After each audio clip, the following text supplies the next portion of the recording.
I'm Tavan Nasir, and this is Leadership Biz Cafe, a podcast that provides insights and tools to help leaders take on the challenges and opportunities found in leading today's workplaces.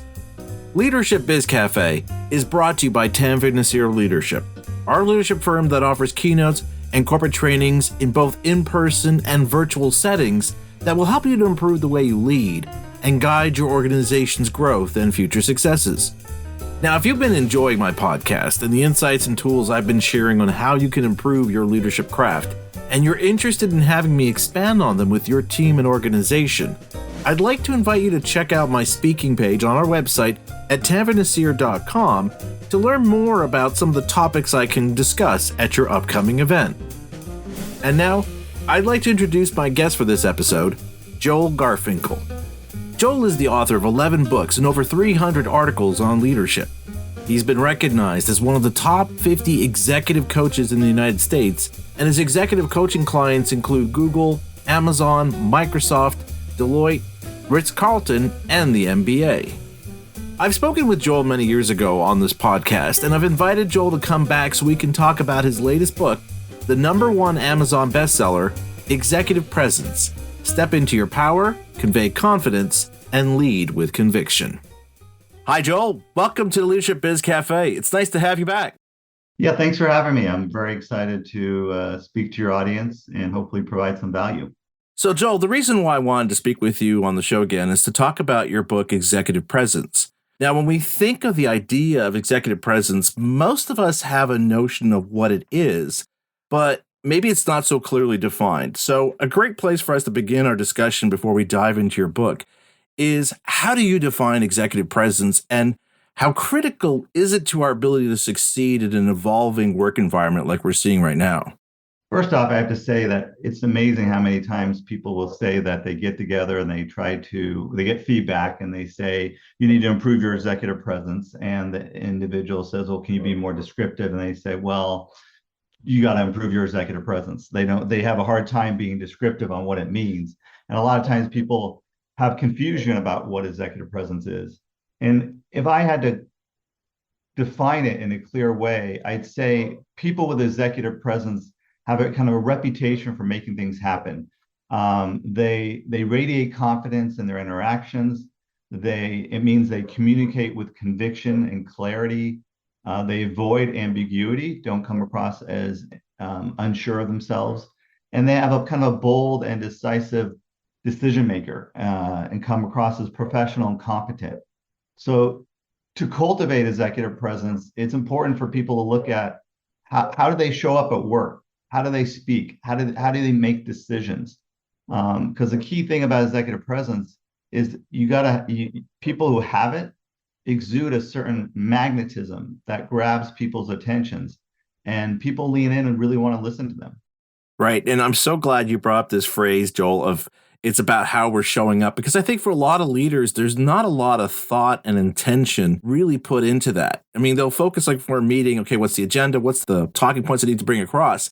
But there's never that kind of intentionality of thinking about, when I walk into that room, what is leading into that room before me that's going to set the stage for what I need to communicate? What is the emotional context? And while I'm communicating, how much am I really paying attention to how the message is landing, and whether I'm actually influencing people to really understand where I want them to go and what it is that I want to see us moving forward and accomplishing? Yeah, you said that really well. And I think it really comes down to when you're showing up, how are people perceiving you? And most people don't think about that. They show up, they do their job, they let their personality drive interactions and discussions. And sometimes their personality can be too strong, too vocal, too communicative, to such a degree that they end up, when they present, they provide way too many details and too much information, and they lose their audience. Or sometimes someone's in a meeting and they're really quiet and passive and don't speak up very much. There's an impression that gets created that can undermine a person's executive presence. Absolutely. So let's get into the heart of your book here, Joel, where you've come up with what you call the 3x3 executive presence model, which consists of 3 domains, each of which is defined by 3 specific competencies, which basically means 9 distinct competencies you need to have to demonstrate executive presence. Now, we don't have time to cover all 9, So, to start us off here, Joel, could you briefly describe what these three domains are and what they look like in practice? Yeah, so the three are, first one is the three domains is gravitas. And under gravitas, as a leader, you want to come across as confident, commanding, and charismatic. So it's really about radiating a self-assuredness and a power by projecting confidence and charisma, and really commanding the room. So that's the gravitas piece. The next one is authority. And with authority, you're coming across as someone who's decisive, bold, and influential. So you project certainty in your decisions, you're persuasive and compelling as your assertiveness gives others confidence in your ideas. So that's you come across as you act with authority. And the last one is about expression. So we got gravitas, authority, and expression. With expression, you're consistently vocal and you're making great recommendations. You're speaking up, you're asking excellent questions. You share your ideas succinctly. You're polished, prepared, and professional in all your communications. It's really about speaking up, being insightful, but making sure you're also succinct and to the point. And that's the third area, which is expression. And so, what are the 9 distinct competencies then inside that model that we then need to be focusing on to really help us develop our executive presence? So, under gravitas, the three are confident, commanding, and charismatic. So, you want to come across as a leader who's confident, commanding, and charismatic. When you do that, you show gravitas. You enhance and elevate your executive presence. Under authority, you have decisive, bold, and influential.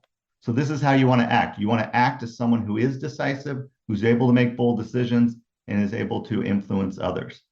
And then the third column is expression. The three competencies are being vocal, insightful, and clear.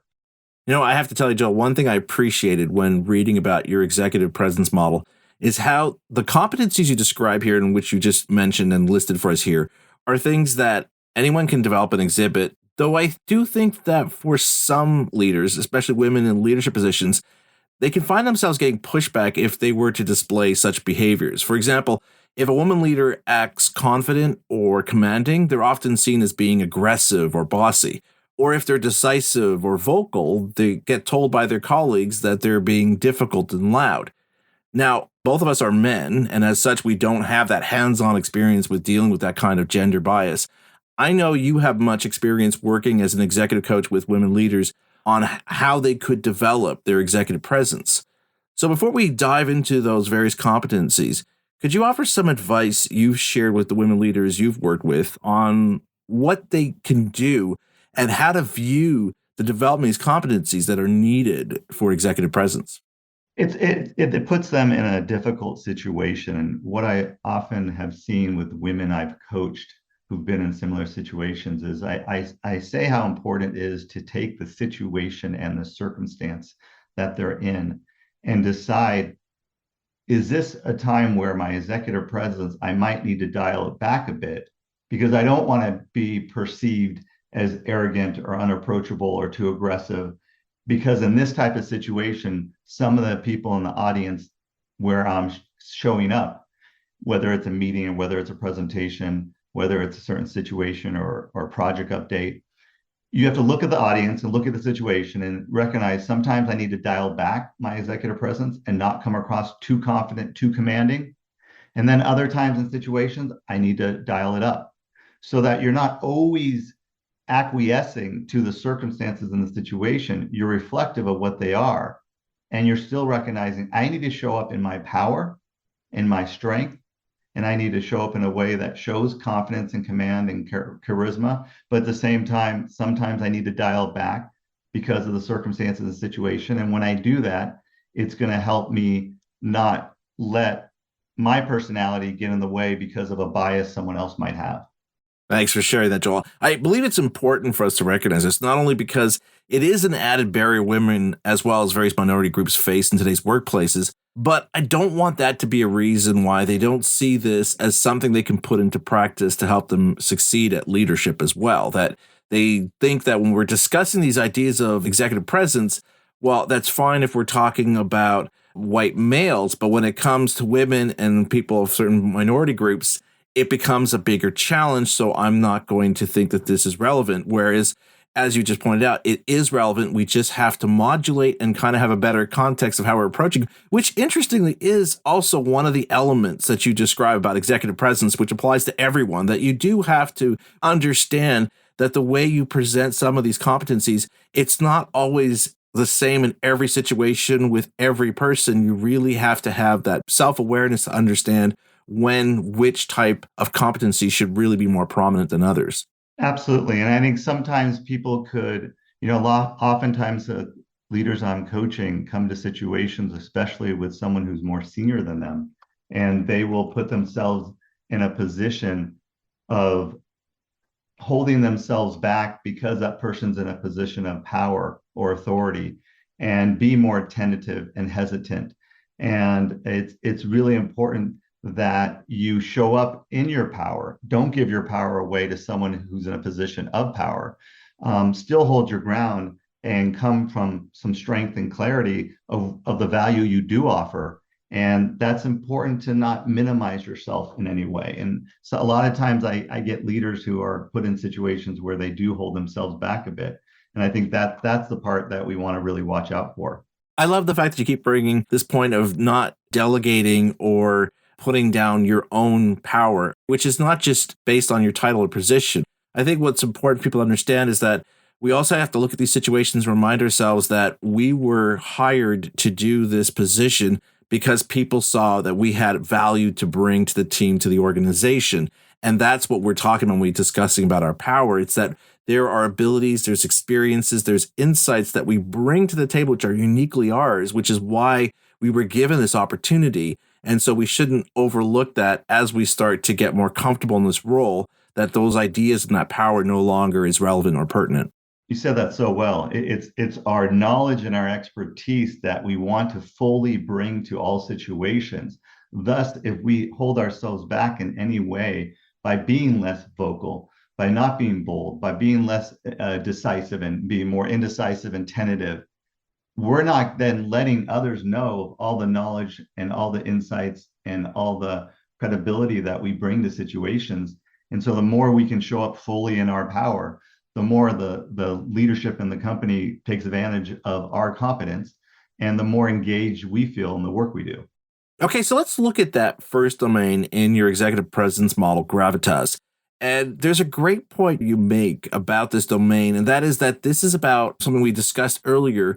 That's really about how you show up, not just when certain people with certain titles or positions are around, but that this is who you are.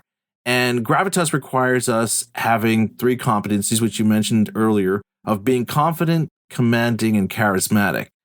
And of the three, the one I see most people struggling with is how to be more charismatic, because we often think of it as something you're born with. But what helps is kind of adjusting our understanding of charisma. And there's a quote you share from Ralph Archbold that really evokes this. And it is this idea that charisma is the transference of enthusiasm.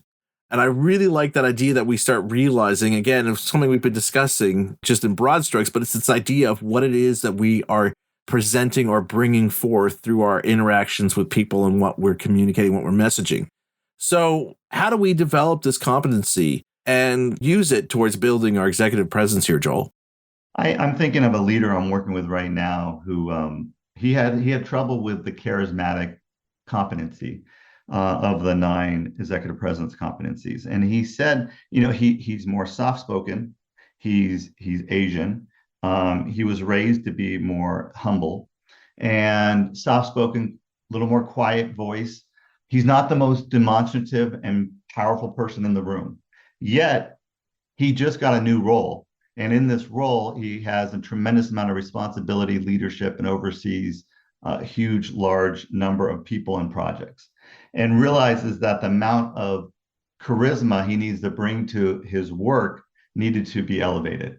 And what we did is we realized his personality, he's not going to be the most charismatic person in the room. That's just not him. So what I did is I broke down the definition of charisma. And I said, well, could you radiate more enthusiasm? as you said with that quote, is that could he be more enthusiastic and have more energy and excitement about what he's speaking about? And he said, okay, I could do that. I said, could you have a more optimistic attitude? He said, yeah, I can work on that. I said, could you motivate and inspire others and let more of your passion out? Because I say, do you care about your work? He goes, yeah. Do you care about he's in the biotech industry. I said, do you care about patients and the science? And he's like, oh yeah, absolutely. I go, let's let more of that passion out so people can feel it. Because if they can feel the passion, they can feel your energy, they can feel the enthusiasm, then charisma starts being a transference that the people start to receive when you start to bring forward more of that positive and enhanced energy. Absolutely. And this is one of the reasons why I wanted to discuss this particular competency with you, because again, it's something that becomes a bit nebulous when we talk about, okay, how are you showing up as a leader in your organization? And this helps us have a better qualifier. But again, if we think about it, I don't want people to suddenly be imagining that, okay, for me to be charismatic, I need to be a cheerleader in my organization. I always have to be, always positive and uplifting, because many organizations are facing a lot of uncertainty about the next few months and years. And so it can be challenging to be enthusiastic. So how do they make sure then that they're not being Pollyannish in their attitudes, where some people are starting to roll their eyes at you because you just seem like you're being more of the cheerleader rather than being somebody who's, as much as you got a foot in reality, you're also being optimistic about what it is you can accomplish despite what obstacles that stand before you? Yeah, I think the key thing is you want to be authentic. Charisma comes from being yourself. And when you can be authentic and real, people can become more interested in what you're saying. You also, I think it's important to tell stories. People are naturally drawn to stories, so you can use them to your advantage, because when you can tell stories that people are drawn to and interested in, charisma can be a part of it. And another key part of charisma is confidence. So the more you have self-confidence and really start to build on your strengths and your accomplishments, you then come forward with more charisma. That can be a key component, and they can relate to each other quite well. As you were describing this idea of how we can use stories to kind of illustrate this idea of where we can go going forward, has actually got me thinking about a competency I wanted to discuss in the second domain of your leadership executive presence model of authority, where we need to develop the competencies of being decisive, influential, and bold. And here, the competency I wanted to talk with you about is bold. Because if we look at the ongoing tug of war over the future of work and supporting employees, not, as I said, not just when times are good, but when the organization is at risk of hitting rough waters, I can't say right now, if we look at things, we're not seeing a lot of bold leadership out there, which is why we're seeing, again, so much pushback, as the lack of this competency is impacting the authority of these leaders. So what are leaders missing here in being bold, and what should leaders be doing instead so they can display more executive presence and really rally people around their leadership and vision? I think the key thing is recognizing that it's sometimes more difficult to be bold when we're touching fear. And so it's working with the fear and being able to eradicate the fear, push it aside, and recognize that as a leader, people are looking to me to make bold decisions, to put a stake in the ground and really own a position, and be willing to stand by your beliefs and convictions, and willing to challenge and push back on certain situations. So it's really leaning into the situations you're presented with and recognize, how can I be a bold leader? Even taking that statement and start to practice that statement on a regular basis and ask yourself, how do I be a bold leader in this meeting? How do I be more of a bold leader this week? So that you're looking at ways that you can go out of your comfort zone and out of your people's comfort zone and make bold decisions that actually move the needle for the organization, for your group, and the people you manage. I know at the beginning of our conversation, we said how there are 9 competencies that are needed for executive presence. And I'm sure people are like, oh my God, there's 9 things I now have to be mindful of doing. But if you've been paying attention, as you were discussing how we could be bold, one thing that came to mind was going back to the previous domain of gravitas, and how 2 of the competencies we need to have to demonstrate that domain is that we have to be confident and commanding. And again, if you're going to be bold, once you know you have that confidence and assuredness and you have that sense of commanding where you speak, people want to listen because they believe that you have something of value to share, it becomes easier for us to be bold. It becomes easier for us to go for our own version of the moonshot because we know people are going to say, you know what, I'm not sure. But seeing your confidence and knowing your abilities and knowing how much you understand our collective abilities, I am going to follow you because I believe in your leadership, which again, we can start to see there is really that executive presence that we're talking about. And as a leader of people, you have to recognize that you're going to be out of your comfort zone if you're feeling a hesitancy to be bold, if you're feeling a hesitancy to be really decisive and make the tough decisions that need to be made. If you're having hesitancy to really take charge and have a sense of command of a situation, or have confidence and believe in yourself and what you can do. All of that needs to happen because as a leader of people, people are looking to you and they're going to model what they see. And the more you believe in yourself and what you're capable of, the more other people are going to get behind your ideas. And that's true leadership. Absolutely. Okay, Joel, so we've looked at the first two domains of gravitas and authority. Now I'd like to talk with you about one of the competencies in the third domain of your model, expression, which is about how we communicate and sharing our insights and ideas as a leader. And in this domain, one of the competencies you describe is being vocal.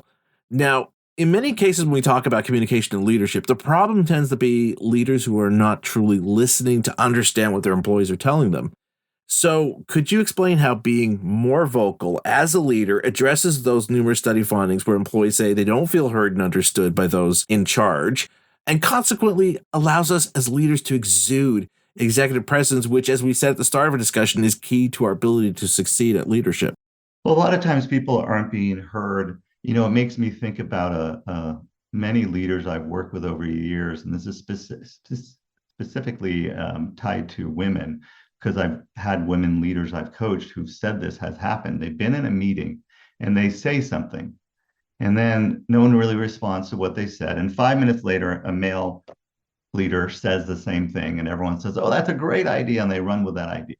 And the woman leader sits there and goes, and then they've asked me this directly. They said, "Why are they not listening to what I said? What's holding them back?" And what I say to them is, I say, it's kind of like you have this small little pebble and you throw the pebble in the lake and it makes a nice, very small ripple. And then you have someone who takes a boulder and throws a boulder in the lake and it makes a really big wave.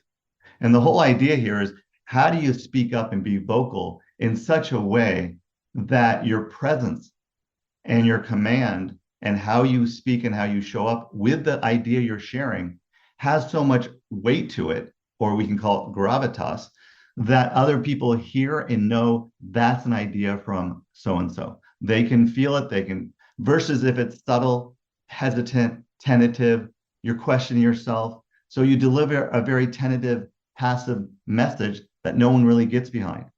So I think what is key here is that whenever you do speak up, make sure that you're coming across in a very strong, clear messaging with conviction behind the idea you're sharing, so that people can know it's coming from you. It's interesting as you were describing this. I'm just imagining there's might be some listeners out there who are thinking, you know what, Joel, I like this idea, but honestly, I'm more of those people who fall in the introvert camp.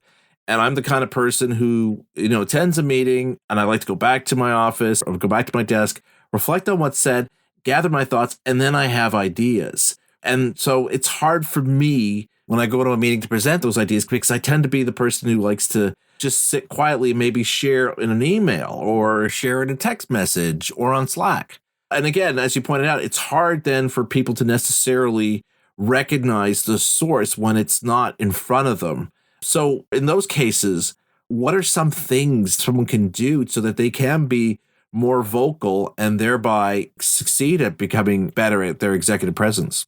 The most important thing people can do, and this has been something I've advised leaders to do in the past, and every single time it's proven incredibly valuable, and I've never seen it not work well. And that is, if you're introverted and you have a hard time getting your ideas to come to fruition in the moment that they need to in a meeting when you're not as quick as others, and so then you might write an email later the next day, And so then you still get your thoughts to come forward. But the thing is, in the meeting, you want to be as vocal as you possibly can. And one of the key suggestion I have is spend 2 to 3 minutes before every meeting you attend and think about what the agenda is and what are 2 or 3 talking points that you need to bring forward based on the agenda for that meeting. And it only takes 2 or 3 minutes. And then you go to that meeting, and because you kind of prime the pump, you got yourself more ready. Your ideas are more top of mind. So when the conversation comes around to something that you were already thinking about and you jotted down a couple ideas before the meeting, they're more readily available to be spoken. And so then people feel more engaged. They then speak up and are vocal with the ideas they thought about before the meeting.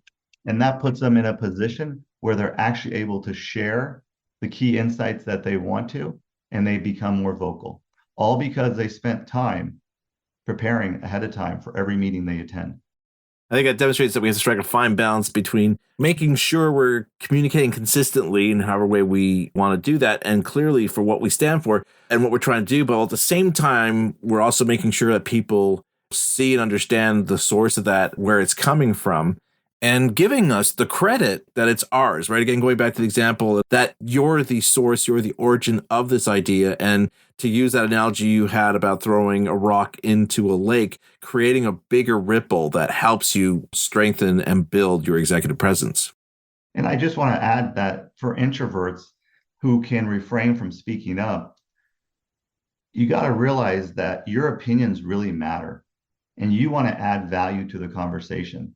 And I once was doing a 360 interview on a leader, and I was getting feedback about this leader. And they said to me, I want this person, and they knew they were introverted, to be one of the first people to speak up and not the 9th or 10th person. Because they said, we've been in meetings where it's an hour and 15 minutes into the meeting, and they're finally speaking up. And the thing they share, if they shared it with one of the first 2 people to share it really early on in the meeting would have gone in a whole new direction that would have saved us a tremendous amount of time. And instead, they waited until an hour and 15 minutes into the meeting, and they delayed insight and value and a perspective that we want to hear. So the thing introverts need to know is that you have great ideas and you should absolutely be sharing them. People want to hear your thoughts in the moment, not after the fact. And stop self-censoring yourself and trust yourself to participate in dialogues during meetings. You have key roles to play in the discussion. Own it, message it, communicate it, so people can really hear what you have to say. You know, Joel, as I was reading this part of your book, there's a scenario you write about which I couldn't help but smile because I've experienced it on more than one occasion. And it's not the introvert who waits too long to speak up. It's the other team member who basically dominates the conversation. I've experienced this both as a team member as well as being the team lead, where I was the one who's basically had to keep trying to lasso the person in to let others have an opportunity to contribute. And unfortunately, especially if it's a team that you didn't create, but you walk in, it's already been set. When you have someone like that in your team, it kind of creates a habit from everyone else that they don't speak up because they're just so used to this person taking up so much of the oxygen in the room. So for those who are like, okay, oh, I know I do that, Joel. I'm very vocal at meetings. Okay, but maybe you're that leader who you're maybe a little too vocal at meetings. What are some things that they need to do to make sure they're not being that leader who's doing most of, if not all, the talking and not leaving that space for others to contribute, for others to share, and maybe having that introvert you mentioned who over an hour into the meeting finally has the chance, or they're giving themselves the permission to speak up and share something, which had they shared it earlier would have saved everyone so much time by realizing this is the better approach to take. The key thing is a lot of people have a tendency, what I call is instead of speaking up, these people who speak too often and too much need to speak down. And there's been a study done in which people in an hour meeting with 7 or 8 people, that 2 people do 70% of the talking. And what's important for someone who is more of an extrovert, more outspoken, is comfortable speaking out loud, that's how they think out loud often, versus someone who's more introverted and more analytical and thinks internally inside. If you're someone who speaks out loud and you think you have a tendency to ramble too long, what I recommend doing is getting feedback from people and Ask people at meetings you are attending, do I have a tendency to speak too much? And if I do, please let me know. So part of this is getting feedback so you can recognize you're doing it. The second thing is for you to start to think about, what's the point I'm trying to make? And maybe I go into meetings thinking about a couple points I want to make and see if I can make my points without providing a tremendous amount of detail. Knowing that I tend to get long-winded, I tend to provide too much detail. So I need to be succinct and to the point. So you actually practice this as a skill and work on it as a behavior change. My goal is to be succinct and to the point. And I'm going to time myself ahead of time when I go to meetings to think about, can I get my point across in 30 seconds or less? So really working on this as a behavior, because one of the things I've seen that have most undermined executive presence more than anything else is people who are long-winded tend to get discounted as having a lesser degree of executive presence, and it impacts their ability to be a more impactful leader. Joel, again, we've covered a lot of areas and different facets of what it takes to build your executive presence. And with any kind of behavioral change, I think the biggest challenge people have is not knowing where to begin. So as people are looking back and maybe reading your book and looking at these 3 domains and the 9 competencies found across all 3 of these domains, is there any advice you can give on helping them figure out where they should begin? Because obviously some people might find that there's 3 competencies I'm really good at. There's 2 that maybe I'm okay on, but then these ones here are really ones I need to work on. Is there any advice you can give to help people understand when they're looking at this model that you have that will help them understand, how do I figure out where I should begin this process and really start building my executive presence? What I found it to be really helpful, and people have mentioned this to me and have said that one of the benefits of the book is that you can quickly look at the 3x3 model, and within less than a minute, you can evaluate your 9 competencies. And there's evaluations you can do in the book that can tell you which ones you need to work on. But you can just look at it yourself or even share it with your manager and say, which competency do I most need to work on? So like I say, you can do this for yourself. You can have your manager provide their insight. And so you're going to come up with 1 or 2 you most need to improve, or you might come up with 1 or 2 you're doing most well. You can quickly assess yourself based on the 3x3 model. And then the value of the book is that I have 9 chapters dedicated to each competency. So what I recommend people not necessarily read the book linearly, but to take the chapter that you most need to improve upon. And let's say you need to be more vocal. So you take that vocal chapter and you read through that chapter and you use it as a resource. And so then the book becomes more of a resource for you, because depending on the situation you're in, or if you get a new role, some of your competencies in executive presence, the 9 competencies, some may be improved upon, and you might have new ones you have to work on. And then you can go to that chapter and use it as a resource. So I find it to be beneficial in the book, and how you use it is depending on the competency you want to improve, you can go directly to that chapter and use it to help you get better and improve that specific competency. Well, Joel, I have to say it was a pleasure having you back on my show. I really enjoyed reading about this executive presence model you created from your research. And I hope we've created some clarity around what is executive presence and how leaders can develop theirs so they can be a better leader who does influence and inspire the best in those under their care. So thanks, Joel, for the thought-provoking conversation. It's been my pleasure, and I really appreciated taking the time to really talk about ways that people can elevate their executive presence so that they're not holding back their power and their presence and how they come across, so they fully show up in their work environment, so that they're feeling engaged and excited for what they do, and they don't feel like they're being held back in any way, and they're not tentative or hesitant or unsure, or putting themselves in positions where an unassertive passive behavior can undermine the confidence, and then they're not speaking up as much, and then people in the organization, you lose visibility, and then people don't know the true impact and value you bring. So really showing up with your power and presence can be a key catalyst to getting promotions and increasing the value and impact you bring to the organization, so other people see you as a true impactful leader that you are. If you'd like to learn more about Joel's book, as well as check out my past interview with him on this podcast, check out the show notes for this episode on our podcast page at tanfordnasir.com/LBC. And if you're interested in learning more about my speaking work, either for a keynote or a corporate training workshop, Please check out my speaking page on my website where you can learn more about the topics I share in my keynotes and corporate training sessions, as well as what past attendees have had to say about my work. I'm Tavi Nasir, and you've been listening to Leadership Biz Cafe.